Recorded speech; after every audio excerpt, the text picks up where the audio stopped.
Creating your own reality is modern-day witchcraft. And people are going to tell you you're crazy. You can't just create your own reality. You're going to tell yourself even that you're probably crazy. But in fact, indeed, you can. That's where we're going with the transhuman series. I'll talk about it a little bit today. How reality is nothing more than consciousness in awareness, consciousness in perception. And then all the energies shift and accommodate. But people think that reality is there first and then they come in. They are subject to reality, to external forces. They try at times to make that external force more accommodating to their needs. But they never really change reality. But why not? When you understand what reality is, it's just it's the composition of energies that are responding to consciousness. So why can't you create whatever reality that you want? As I said in Munich, we had to go through a lot of discussions, a lot of shouts over the years to get to this point, because without really understanding what consciousness is, what the I exist is, without understanding how consciousness affects energy, how nothing exists without consciousness, nothing on this whole universe and the other universes exists without consciousness. It is the core. It is immeasurable. It is invisible. It is powerless. But yet it is the everything. With that understanding, and with the understanding that there's no need for power, there's no need to have to fight for anything in your life. There's no reason to struggle or to effort, unless you happen to want to, just for good old sake, for times, unless you want to. But literally, you can create whatever reality you want by just being conscious. That's it. What's reality? What's reality? Well, it's what you perceive. That's simple. Philosophers have philosophized about it. Authors have written about it. Teachers have taught about it, and counselors have counseled about it. But what is reality? It's what you perceive. That's it. Reality has become this word. People talk about reality, that like it's set in place in concrete and stone. Well, some of it is, but it doesn't mean that it's not movable. It's not changeable. Now, humans have been trying for as long as I ever knew after I escaped from my giant crystal prison. Humans have been trying to alter reality ever since. I've watched over eons of time as they've changed, they've tried to change reality, but in oh so little steps, with oh so little success, with a lot of frustration. They've tried to change the nature of reality. Well, the problem is quite simple. The problem is that, A, they believe the reality. They believe this is real. They're trying to change it from within their beliefs, and it doesn't budge very far. As a matter of fact, there's a tendency for reality to contract or to become even more solidified when one really buys into the fact that this is reality. This is not. This is perception. That's all it is. That's all this is perception. I've talked a lot, particularly in the last few years, about the human senses and the mind, and how everything is brought in through these senses and then believed as reality. In order for one to truly go beyond this reality, in order for one to truly change the natures of realities, both being plural, natures of reality, one must be willing to go out and beyond, but one must be willing to also perceive with a whole different set of senses, not of the human senses, but of what you would call your I am senses. I've talked about this in great length because it's so important to understand. This is just a way of perceiving.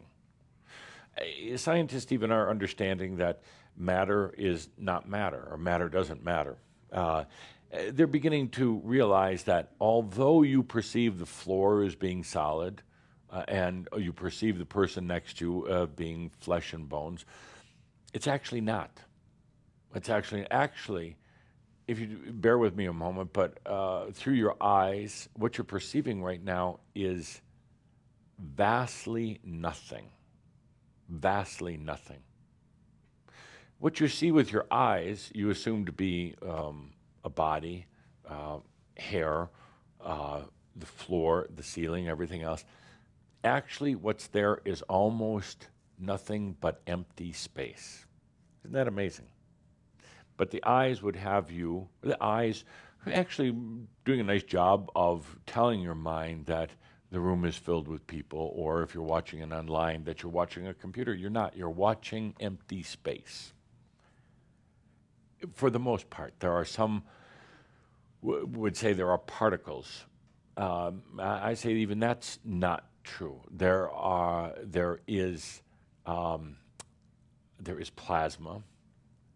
What you're really sensing in reality is the movement of plasma.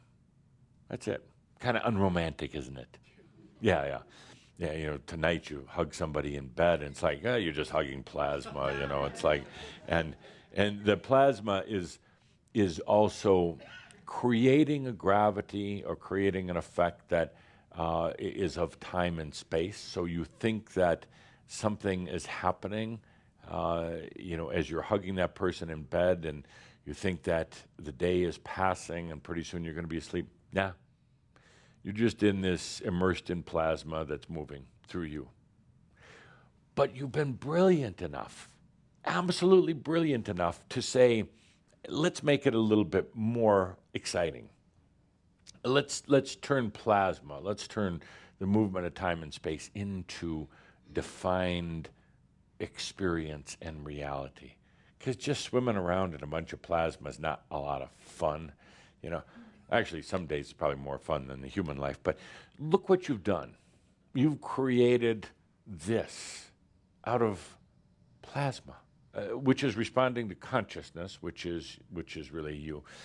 You've created all this, and you can also uncreate it, or you can create something totally different. And it's not that hard to do. Creating reality, and I'm not trying to talk about the kind of what we've seen in the past, people trying to change the world. Stop doing that. Create realities for yourself. Now, in creating whatever reality it is that you choose, is going to require getting out of the zoo, going beyond your mind, not worrying about. The important point here is you're doing it for yourself. Stop trying to change the world. That is energetically counterproductive. The moment, a lot of you have been do-gooders in the past, and the moment you're trying to change the world, which I know it's kind of compelling, you want to make everything good and pretty, but it doesn't necessarily want to be good and pretty. World doesn't necessarily want to be defined by your terms. So you go out and try to change the world and think you're doing good, feel really proud and self-righteous and everything else about being a do-gooder. What happens is the natural response of energy will try to then change you. It will come back on you. It will confine you more. It will screw you up, mess you up more. You're trying to change somebody else's natural order or perception. You're acting outside of the compassion, then it's going to do the same thing to you. So stop trying to change the world. Allow yourself to change your own realities. In order to do so, understand that this isn't reality anyway. This is plasma. And we talked about it at some length in Bonn, but this is just a way of perceiving the movement of, you could say, forces, energy. So a lot of you are like, I got to get out of here. There's something more. I've got to change reality. And you can, at any moment, by, well, it's as simple as allowing it. The tricky part is, again, saying, I'm not going to try to change everything out there. I'm not going to try to change bad traffic or rude humans or anything like that. And that's where some of you have run into problems. It's like, well, I just, I just want all that to change for me. No. In order to change reality, it's about doing it for you. And then it's just about letting yourself really imagine, dream, or what would you say, feel into the other realms. And the other realms don't even exist until you get there. Don't think of the other realms as something predefined, as there's already these heavens. There's already everything else is defined out there, because it's a trap. It's really just more of this reality. When you get into that, like you think, that's why I'm adamantly opposed to when people get into the fifth dimension and the sixth and everything else, because they're buying into just a little bit more polished human reality. They don't really understand, and there's not those dimensions. There's nothing until you're there. And then a new reality starts to take form. A new reality is birthed. Not one that you're going to bring everybody else into. Don't even worry about that right now. But one that you can birth on your own. What does that mean? It means you know that there's so much more than this, and there is. But the place to start is birthing your own new realities by being there. I am here. And you can be multiple places, of course. You can be I am here. You can be having a conversation with another master. And in the meantime, birthing a new reality for yourself. It's going to liberate you to understand that you're not stuck here. It's going to free you to realize the beauty of putting consciousness into what's now nothing and birthing something and then watching it evolve. Not in human terms, not in the old human ways, but watching it evolve in a way that is not linked or not set into this reality. Let's take a good deep breath here for a moment. Feel a lot of going mental. There is a lot more than this. A lot more. And as we go into our transhuman series, we're going to be literally experiencing your other realms. Not other dimensions that belong to somebody else or anything. And then from that experience, you'll understand really how you got here and how easy it is to go beyond. So instead of talking about it, let's have some music and experience it. Reality. What is it? What is it? Well, it's your presence. It's your I am here. Reality is a way of perceiving, sensing. Reality is kind of a temporary journey, little experience. Actually, it doesn't even have to have purpose. I know humans really like to have purpose, then they feel justified in getting stuck. You don't need purpose in this reality or in any other reality. I mentioned recently that I'm sad to see that humans now don't go out beyond in their dream state. It used to be that they would go out there and get into the crystalline realms, the creative realms, the no realms. And I watch it now and they don't. They stay close to home when they go to sleep at night. They stay in humanness, even if they're not physically present, but they're present in every other way. They stay immersed in their problems, and they stay immersed in mass consciousness. They don't go out anymore. Kind of like, kids these days, I hear you saying all the time, kids these days, they stay inside and play video games. Well, humans, they stay within the boundaries of mass consciousness and don't venture off. One of the things that I'd like you to do right now is to feel into going into these other realms in your dream state, passing beyond the confines of mass consciousness, limitation, humanness, really giving yourself that deep permission now, starting tonight, starting now, to go beyond those realms.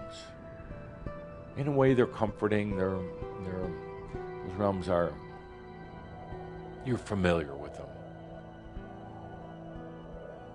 But it's time to go out and beyond. It's time to be creators once again. Go into nothingness. Your body is sleeping, your mind is somewhat quieted, and now the I am here. I am present. Can go out into nothingness. Where is nothingness? Well, it's nowhere. But you go out into where there is nothing, let alone maybe some plasma, some energy, but just it's even in a state of nothing within nothingness, just waiting for you.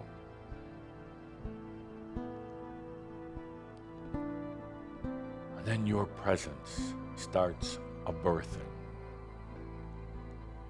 It's not confined to time nor space. Your presence starts a movement of energy, even without having to define what you want it to become. It actually just happens when you're present in nothingness, meaning freedom. Energies start moving. The human would have had to start defining, shaping, building, perceiving the energies, but when you're out here in nothingness and you're birthing creativity, you don't have to define, you don't have to determine the size and the shape and the colors. You don't have to do any of that. You're just there, your presence. This is pure creation. This is effortless creation. And this is how reality comes to be.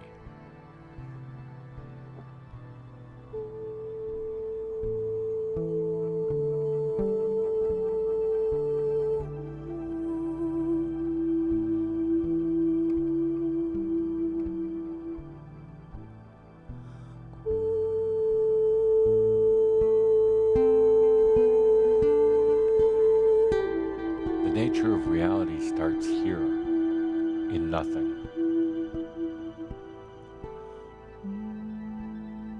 And it's birthed of you. It's birthed of you. Now, I'd like you to observe for a moment, and not thinking. I'd like you to observe, perceive, in a way you may not be used to, but perceive now as a new reality is birthed of you. I use the word of very deliberately. Be the observer now, to perceive what happens. I'm going to tell you one thing about reality. I hope you really let yourself feel into it. It doesn't matter if any of this has ever been done before. It doesn't matter if there are actually angelic councils and a crimson council. It doesn't matter that there's a Saint Germain. It doesn't matter that there's a God. It doesn't matter that you view things as kind of top down, and you're kind of at the bottom of the whole trickle-down cycle of creation. It doesn't matter that there's a new earth. It doesn't matter that there is even this thing called spirit. Doesn't matter one bit. Because the moment that you allow the consciousness of it, it becomes so. There might have never been anything called enlightenment, never an enlightened master ever walked the face of this earth. Might have just been totally boring biology. Evolution from pond scum up to this over millions and millions of years. And it wasn't created by energies or God or anything. The funny thing is, it doesn't matter. Because the moment that your consciousness is there, then it is so. Then you've created the God. Then you've created the new. You've created something outside of the old cycle. You've created Saint Germain and Adamus. It doesn't matter if it was never there before. You could be creating it from the bottom up, and it can be being created from the top down. It doesn't really matter. What matters is if your consciousness is there. Then it becomes so. Then universes and dimensions are created. It doesn't matter if time was a constant and energy was just energy. Because the moment you dream something beyond, then it occurs. That's what I love about creation. It works both ways. It's top down and it's bottom up. That's the amazing part. Thank you. So anything else you're worried about? Nothing major, no. No?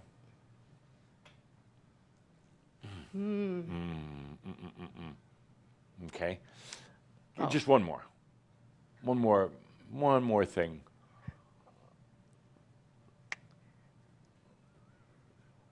Yeah. Oh, the whole enlightenment business. The whole enlightenment business. Yes. Yeah. Let's see, I can't think of anything else. Oh, yeah. The world, the universe, God, the whole. Oh, yeah, I kind of forgot about that little stress in my life. Yeah. So what would be your worry about it? Oh, am I doing it right? When will I get there? I understand that I am already there. Let's go right to the core. Does it exist? Okay. I'd worry about that. If I were any of you, I'd worry, is it even real? Yeah. I mean, I'd worry big time about that. Mm-hmm. Yeah. We're taking it on faith. Sure. And what proof do you have? None. Absolutely none. But I will tell you one little secret. Even if it's not true, even if it's all a bunch of whitewash, a funny thing happens because of the nature of consciousness that if it didn't exist, consciousness makes it exist, creates it to exist. If I use my green pond scum story, say if there's no God, it was just this weird evolution from green pond scum and it created Earth and humans and everything else, and there is no God, there are no angels. Consciousness, which has to exist, it has to exist for anything else to exist. Mm-hmm. Consciousness is now going to create God and heavens and angels and ascension and enlightenment and the full blossoming of what was just green pond scum into magnificent ascended masters. That's the beauty of it. It's actually not necessarily coming top down. God, angels, humans, animals, green pond scum. It could come up the other way.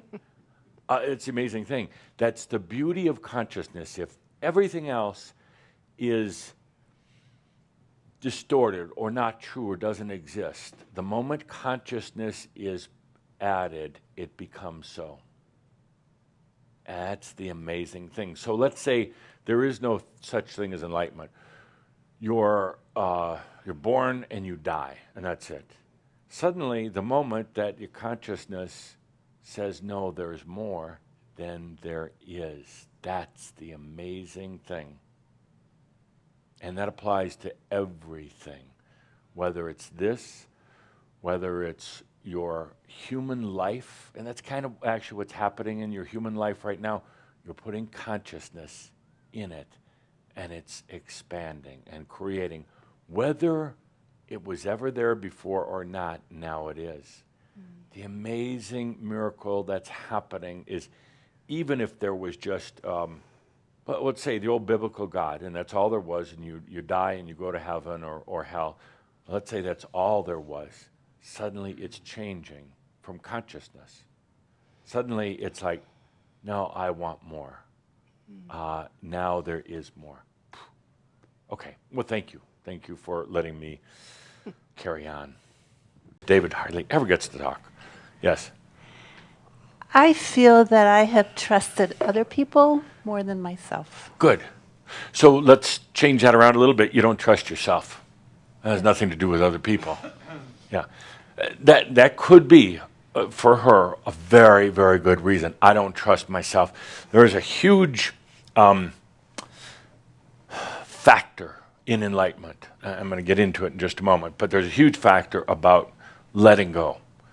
And it's ingrained in each and every one of you when you really let go. And I mean let go. That the dragons, the demons, and Satan and everybody else are going to be there waiting for you to devour you. It's a fear that's been instilled in every one of you.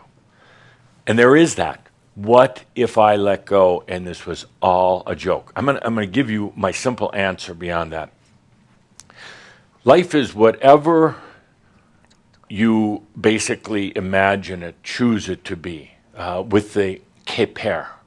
The KYPER, there's this air, physical air, the ethereal air. It creates a fabric, like a material, like a beautiful, glistening material. And you throw your KYPER on that fabric, and it creates your life. Most people don't know that, and they don't do it consciously. They just kind of splatter on that fabric. But there's this beautiful fabric, and with a KYPER, you can create anything you want. It doesn't... Where you're going, where all of us are going, is beyond, into whatever you want. There's this fear that there's going to be some darkness. You just laugh at the darkness. Yeah, it's going to be there. Well, it's going to be yours. You just laugh at it. And then we become whatever we choose to become.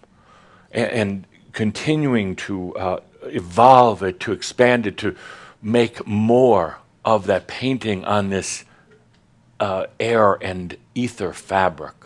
It's that simple. In other words, none of it matters. It's only what you choose.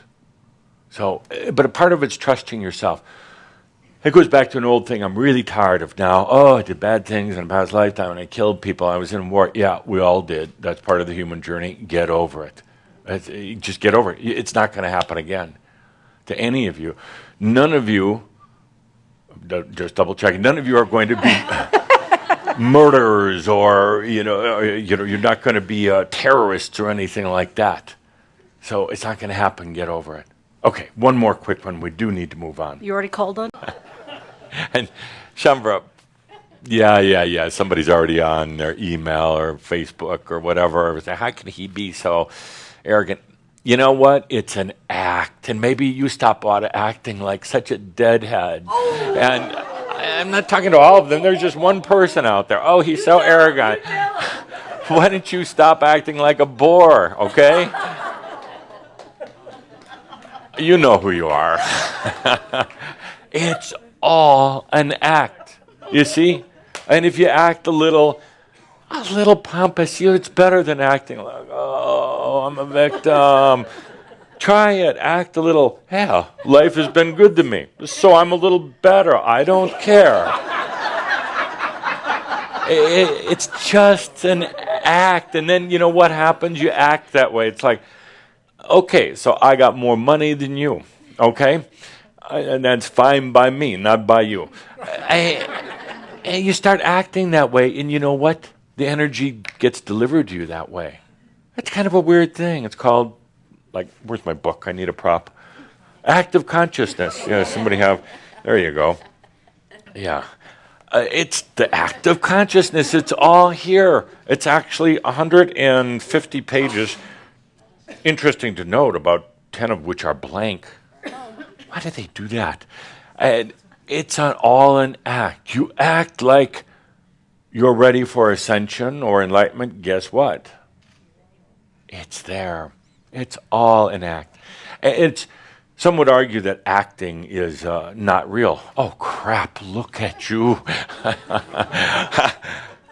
That is an act, and it's not real, and it's really tiring now. And I'm not talking to all of you online. There's just that one. One that's Adamus. I'm going to write something bad on Facebook. It's all an act. And you can act any way you want. You can act eccentric, and you already do. You can act any way you want. You can act like you are so together. And even if that human part of you goes, oh, you're faking it. I don't care. So are you, stupid human part. You're faking it. I'm going to act like I'm really together, that I'm abundant. I'm going to act like my health is good, that I've got this youthful, vibrant body. It's all an act. And the moment you start believing that, well, you're faking it, the moment you start buying into your act as only a human of limitations, you got a long, long, long way to go. So, act, whatever, and act many, all at the same time. It's all at the same time. It's not singular. You can be many actors on your stage at one time, whatever you feel like.